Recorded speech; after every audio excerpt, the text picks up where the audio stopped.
আসসালামু আলাইকুম। আমি মোহাম্মদ তৌহিদুল ইসলাম সানি, এসপিও ঢাকা রিজিয়নের গাজীপুর টেরিটরির। আমি আছি হচ্ছে আজকে কাপাসিয়া থানার গ্যাসপুর আপনার ওই বাড়ি সাবয় ইউনিয়নের দামোয়ারসালা গ্রামে। তো আসছি হচ্ছে রুহুল ভাইয়ের কাছে। উনি আপনার দীর্ঘ বছর যাবত হচ্ছে আপনার আখ চাষ করে আসতেছে। তো অন্যান্য বছর আখ চাষ করছে, প্লাস হচ্ছে এই বছর আপনার আখ চাষ করতেছে। তবে এই বছর হচ্ছে সিনজেন্টার প্রতিনিধিত্বে আখ চাষ করতেছে। তো ভাইয়ের কাছ থেকে একটু জানবো যে এই বছরটাতে আপনার আখটা কীরকম হয়েছে ভাই, যদি একটু বলেন। আসসালামু আলাইকুম। আমি মোহাম্মদ রুহুল আমিন।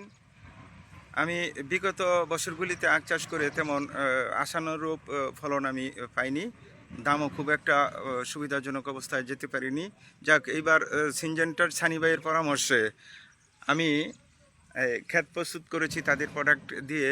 যেমন চাষ চাষের আগে আমি যেই প্রোডাক্টগুলি ব্যবহার করেছি, যেমন গ্লোজিং 1 কেজি, ম্যাগমা 2 কেজি, থিওবিট 1 কেজি, আরও অন্যান্য সারের সাথে মিক্স করে শেষ চাষে আমি প্রয়োগ করছি। বরুণ হাফ কেজি। হ্যাঁ, তারপরে আমি বরুণ দিছি হাফ কেজি। বরুণ দিছি যে তারপরে ক্লোজার দিয়ে চারাগুলি শোধন করে সুন্দরভাবে আমি প্রসেসিং করে ক্ষেতে চারা রোপণ করেছি। ইনশাল্লাহ আল্লাহর রহমতে ক্ষেত খুব সুন্দর হয়েছে। আমি আশা করছি আল্লাহর রহমতে এবারের ফলন আমার কাছে খুবই ভালো লাগছে। আশা করি ভালো একটা দাম পাইব ইনশাল্লাহ, যদি আল্লাহ রহম করে। অসংখ্য ধন্যবাদ সিনজেন্টাকে। অসংখ্য ধন্যবাদ সিনজেন্টাকে। ঠিক আছে ভাই, অসংখ্য ধন্যবাদ।